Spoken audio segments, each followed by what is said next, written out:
যারা চুরি করেছে তারাই নেতাজি ইন্ডিয়া স্টেডিয়ামে লোক ডেকে মানুষ ঠকাচ্ছে, আর কিছু কবি সাহিত্যিক পাশে দাঁড়িয়ে দালাল তারা জড়ো হয়ে মিথ্যাচার করছে। যারা চুরি করেছে তারাই মিছিল করছে। ওয়াকফের বিরুদ্ধে আজকে লোক নামিয়ে দিয়েছে যাতে মিডিয়ার ক্যামেরা ঘুরে যেতে পারে। ডিআই সাহেব তিনিও পরিষ্কার দলদাসের মতো রয়েছেন।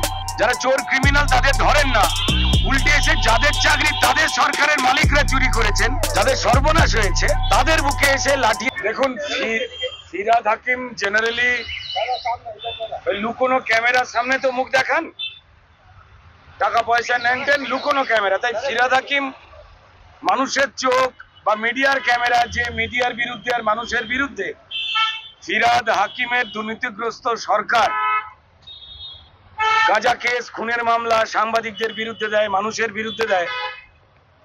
তো সাধারণ এই চোখগুলো ফিরহাদ হাকিমের ভালো লাগবে না। আবার বলছি যে লুকোনো খুফিয়া ক্যামেরাতে লুঙ্গি পরে স্যান্ডো গেঞ্জি এই ধরনের ক্যামেরাতেই মুখ দেখাতে ফিরহাদ হাকিম ভালোবাসেন। তো এই দাওয়াতে ইসলামের পুরোহিত এই যে ফিরহাদ হাকিম রয়েছেন, তিনি মমতা দুর্নীতির একটা অন্যতম পিলার। তো তারা এই সমস্ত কথা বলে বাঁচবার চেষ্টা করছেন। এখন আমরা যখন কথা বলছি বোধ করি দুটো জোড়া মামলা হয়েছে। যারা লাঠি খেলেন পুলিশের, যারা মার খেলেন, যে শিক্ষকদের চাকরি যারা চুরি করলো, অবিরত নাটক করে চলেছে এই সরকার।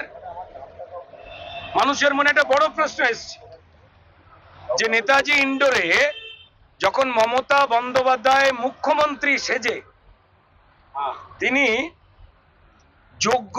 যোগ্য চাকরিহারা যারা তাদের নিয়ে মিটিং করলেন, তো তার মানে সেই দিনই তো লিস্টটা প্রকাশ করে দিতে পারতেন, যারা এসেছে তারা যোগ্য আর যারা আসেনি তারা অযোগ্য।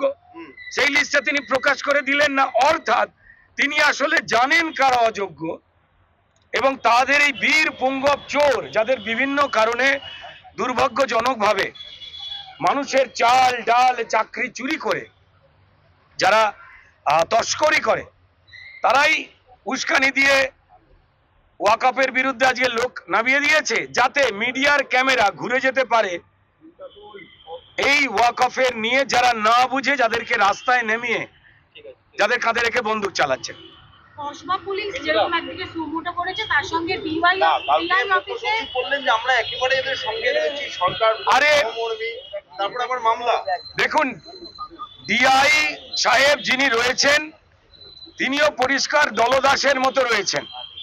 যে পুলিশ ছুটে এসে উড়ন্ত সোনাজয়ী অলিম্পিকে যারা যান তাদের মতো, যারা চোর ক্রিমিনাল তাদের ধরেন না, উল্টে এসে যাদের চাকরি তাদের সরকারের মালিকরা চুরি করেছেন, যাদের সর্বনাশ হয়েছে তাদের বুকে এসে লাঠি আঘাত করছেন। তো ডিআই এবং পুলিশ তারা মামলা করছেন।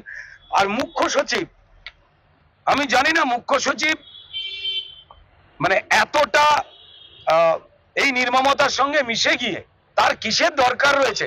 তিনি সংবিধানে শপথ নিয়েছেন কেন? এই আইএস এবং আইপিএস এর একটা বড় অংশ এই মিথ্যাচারের পক্ষে মানুষের বিরুদ্ধে দাঁড়াচ্ছেন। ঘৃণা তৈরি হচ্ছে মানুষদের এই সম্মানীয় পদগুলোর উপরে।